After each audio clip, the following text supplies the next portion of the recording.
Hello అండి అందరికీ very good morning from Bhimavaram. So ఈరోజు నేను ఆంధ్రప్రదేశ్లోని ఫేమస్ అయినటువంటి పంచారామాల్లో అయిన సోమారామం వచ్చిందండి. అది భీమవరంలో ఉంది. సాక్షాత్తు చంద్రుడు ప్రతిష్ఠించిన విధంగానే మనం టెంపుల్లో పోయి దర్శనం చేసుకున్నాం.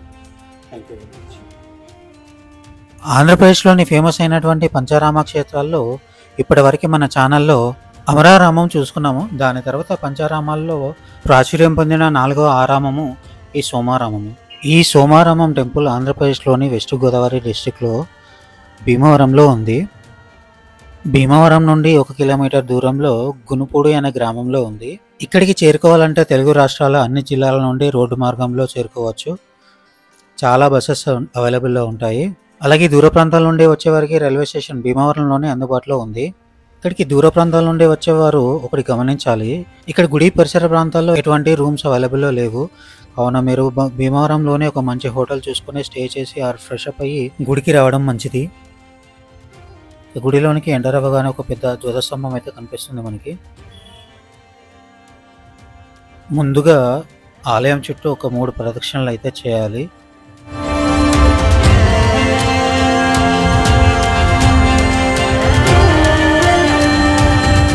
ఇక ఈ పంచారామ క్షేత్రాల్లో ఒకటైన సోమారామం టెంపుల్ గురించి చూస్తే, ఇక్కడ సాక్షాత్తు ఆ చంద్రుడు శివలింగాన్ని ప్రతిష్ఠించాడు కాబట్టి ఈ ఆలయంలో ఉన్న స్వామివారిని శ్రీ సోమేశ్వర స్వామి అని పిలుస్తారు. 3వ శతాబ్దానికి చెందిన తూర్పు చాళుక్యుల వంశంలోని చాణక్య భీముడు ఈ ఆలయాన్ని నిర్మించాడని శిలాశాసనాల ద్వారా తెలుస్తుంది. ఇక్కడ స్వామివారు సోమేశ్వర జనార్దన స్వామివారిగా పూజలు అందుకుంటున్నారు. ఇక ఈ ఆలయ ప్రాముఖ్యత చూసుకుంటే, దేవాలయంలో ఉన్న శివలింగం అమావాస్య నాడు గోధుమ వర్ణంలోనూ, పౌర్ణమి రోజున శ్వేతవర్ణంలోనూ దర్శనం ఇవ్వడం ఈ ఆలయం యొక్క ప్రాముఖ్యత.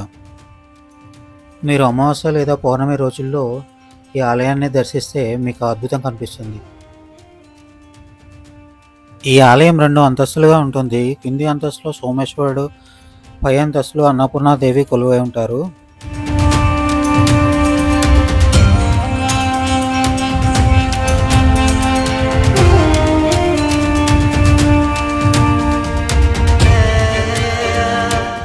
ఈ టెంపుల్లో క్షేత్రపాలకులుగా శ్రీ జనార్దన స్వామి వారు ఉండడం వలన ఈ ఆలయాన్ని శ్రీ సోమేశ్వర జనార్దన స్వామిగా పిలుచుకుంటారు.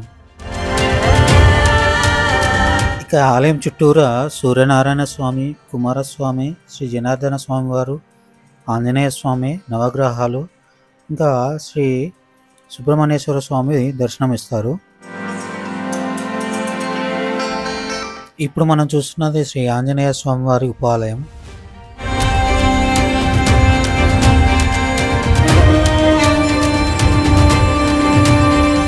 ఈ ఆలయ ప్రాంగణం అంతా కూడా చాలా పెద్దదిగా ఉంటుంది. ఇక్కడ చాలా రకాలైనటువంటి పూజలు చేస్తూ ఉంటారు. ఈ టెంపుల్ యొక్క టైమింగ్స్ చూసుకుంటే ఉదయం 5 గంటల నుండి మధ్యాహ్నం 12 గంటల 30 నిమిషాల వరకు, అలాగే సాయంత్రం 4 గంటల నుంచి రాత్రి 8 గంటల వరకు ఈ గుడిని తెరిచి ఉంచుతారు.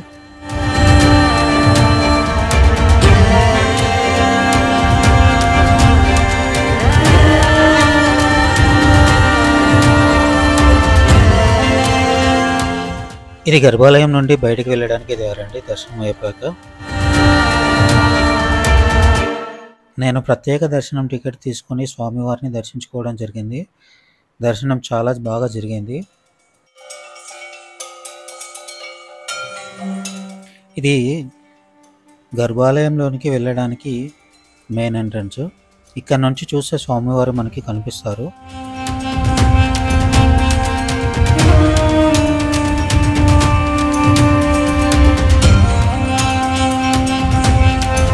ఇక స్వామివారి దర్శనం చేసుకున్నాక పై అంతస్తులో ఉన్న శ్రీ అన్నపూర్ణాదేవి అమ్మవారి దర్శనానికి అయితే పైకి రావడం జరిగింది.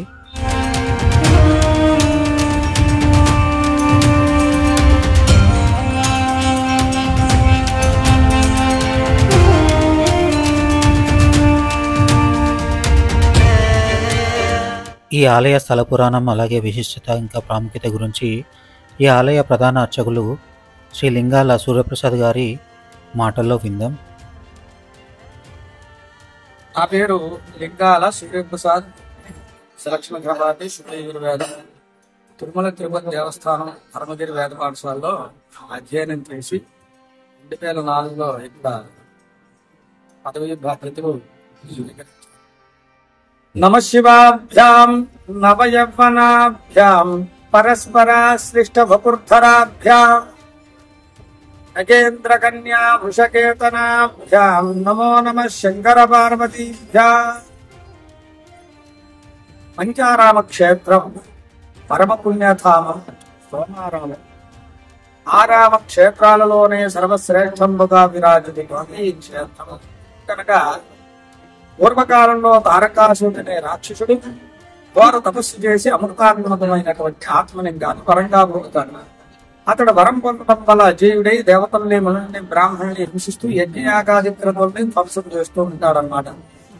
వీరందరూ చింతిస్తూ ఆ పరమేశ్వరుడిని ప్రార్థన చేస్తారు. ప్రార్థన చేయగా ఆ పరమేశ్వరుడి దగ్గరికి వెళ్లి చెబుతారన్నమాట, అయ్యా ఆ రాక్షసుడికి మీరు వరం ఇచ్చారు, అది మాకు శాపంగా మారింది, దీనికి ఏదైనా తరుణోపాయాన్ని ఉపదేశించడం మహాప్రభు అని ప్రార్థన చేయగా దేవతల క్షేరాధిపతి అయినటువంటి సుబ్రహ్మణ్యేశ్వర స్వామి ద్వారానే మీకు విముక్తి కలగాలి ఉపాయాన్ని చెబుతారు. వీరందరూ సుబ్రహ్మణ్యేశ్వర స్వామిని ప్రార్థించగా యుద్ధం చేసి ఆత్మలింగం చేతనైతే గాని ఆ రాక్షసుడికి మరణ సంభవం జరగదు. ఆ యుద్ధంలో ఆత్మలింగం ఛేదనయ్యి 5 భాగాలై భూలోకంలో పడ్డాయి. 5 దేవతలు పలు ప్రదేశాల్లో ప్రతిష్ఠ చేశారు. చంద్రుడు ప్రతిష్ఠ చేశాడు. భీమవరం గురుకుడి క్షేత్రం. ఇక్కడ చంద్రుడు ప్రతిష్ఠ చేశాడు కాబట్టి దీన్ని సోమేశ్వరుడు అని పేరు వచ్చింది. చంద్రుడి యొక్క కళలన్నీ స్వామివారిలో కనబడతాయి. అమావాస్య గోధుమరంలో నల్లగా మచ్చలు, అలాగే పూర్వము తెల్లగాను మనకి స్వామివారి దర్శన భాగ్యాన్ని కలిగిస్తారు. ఏకగోపురంలో కింద స్వామివారు ఉండడం, పైన అమ్మవారు ఉండడం విశేషం. ప్రపంచంలో ఎక్కడ మనకు హాస్యపడుతూ ఈ యొక్క గురుకుడి క్షేత్రంలోనే మనకు ఆ దర్శన భాగ్యం కలుగుతుంది. అందుకే ఆరామంలో విశిష్టమైన క్షేత్రంగా చెప్పబడింది అన్నమాట. ఎందుకంటే స్త్రీ ఔన్నత్యాన్ని తెలిపేటటువంటి ధర్మమైన దేవస్థానం ఈ యొక్క గురుకుడి క్షేత్రం. అంటే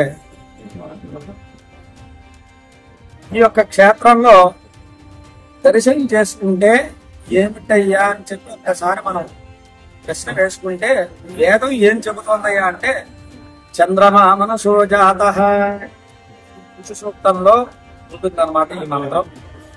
చంద్రుడు మనస్కారకుడు, మానసిక రుగ్మతలను నివృత్తి చేసి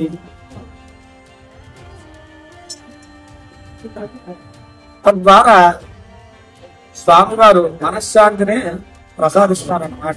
ఇక్కడికి వచ్చి స్వామిని అర్చించినా, అభిషేకించినా, దానం చేసినా, హోమం చేయించుకున్న వాటి యొక్క దోషాలన్నీ పటాపంచలైపోతాయి అని చెప్పి భక్తుల యొక్క నమ్మకం, నిదర్శనం కూడా.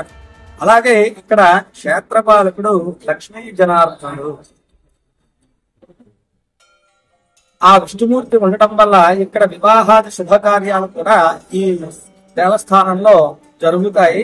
ఇక్కడ వివాహం చేసుకుంటే శతవర్షే 100 సంవత్సరాలు అన్యోన్య దాంపత్య సుఖజీవన సిద్ధి కలుగుతుందని భక్తుల యొక్క నమ్మకం, నిదర్శనం కూడా. అలాగే క్షీరారామలింగేశ్వర స్వామి రాములు వారు ప్రతిష్ఠ చేశారు పాలకొల్లులో. ద్రాక్షారామం దక్ష ప్రజాపతి యజ్ఞం చేసిన చోట్ల అక్కడే అమ్మవారు ఆహుతైన ప్రదేశం. అష్టాదశక్తి పీఠంలో ఒక పీఠం మాణిక్యాంబాదేవి, అక్కడ సూర్యుడు ప్రతిష్ఠ చేశారు మాట. సామర్లకోటలో కుమారస్వామి ప్రతిష్ఠ చేశారు. అమరావతిలో అమరేంద్రుడు ఇంద్రుడు ప్రతిష్ఠ చేయడం వల్ల అమరావతి అని పేరు వచ్చింది. 5 క్షేత్రాన్ని ఒకేసారి దర్శిస్తే అమృతాత్మకమైనటువంటి ఆత్మలింగాన్ని దర్శించడం మహత్భాగ్యం కలుగుతుందని జనులందరూ కూడా ఒకేసారి 5 క్షేత్రాన్ని దర్శిస్తారు. ఇందాకే చెప్పినట్టుగా ఈ గురుకుడి క్షేత్రంలో మరో విశేషం ఏమిటంటే మనం అందరం జననం అంటే పుడతాం కదా. నక్షత్రాలు 27 నక్షత్రాలు. వాటిలో 18 నక్షత్రాలు శాంతి చేయించుకోవలసిన నక్షత్రాలు. దానిలో మిక్కిలి దోషమైనటువంటి నక్షత్రాలు జ్యేష్ఠ, మూల. అంటే వీటికన్నిటికీ భయపడిపోవాలని కాదు, ఆ యొక్క దోషాలు నివృత్తి చేసుకోవడం కోసం ఇక్కడికి వచ్చి ఆ శాంతి ప్రక్రియ చేసుకునే ఎడల ఆ దోషాలన్నీ పటాపంచలైపోయి సుఖంగా ఉంటారని చెప్పి అందరూ కూడా ఈ యొక్క చుట్టుపక్కల ప్రాంతాలు ఈ యొక్క క్షేత్రం గురించి తెలిసిన వాళ్ళందరూ కూడా ఇక్కడికే వచ్చి ఆ శాంతి కార్యక్రమాన్ని జరుపుకుంటూ ఉంటారు. మంగళం మహతు స్వామివారి సేవలో వేద పండితులు ఇక్కడ మనం చూడొచ్చు అష్టాదశ శక్తి పీఠాల ఇన్ఫర్మేషన్ మొత్తం ఈ ఫ్రేమ్లో ఉంది. అలాగే ఈ మండపం కూడా చూడడానికి ఎంతో అద్భుతంగా ఉంది, చాలా బాగా కట్టారు. ఇంకా ఆలయం బయట మనకి ఈ ఆలయాలు అయితే కనిపిస్తాయి. ముందుగా శ్రీ విద్యా గణపతి ఆలయం ఉంటుంది, నాతో పాటు మీరు దర్శించుకోండి.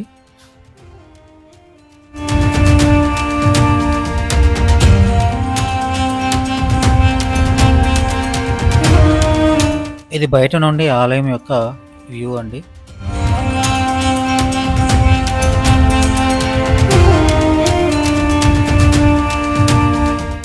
గణపతి ఆలయం పక్కనే అయ్యప్ప స్వామి ఆలయం కూడా ఉంటుంది. ఇవన్నీ కూడా గుడికి ఎదురుగా కనిపిస్తాయి మనకి. ఆ తర్వాత సాయిబాబా టెంపుల్ ఉంటుంది.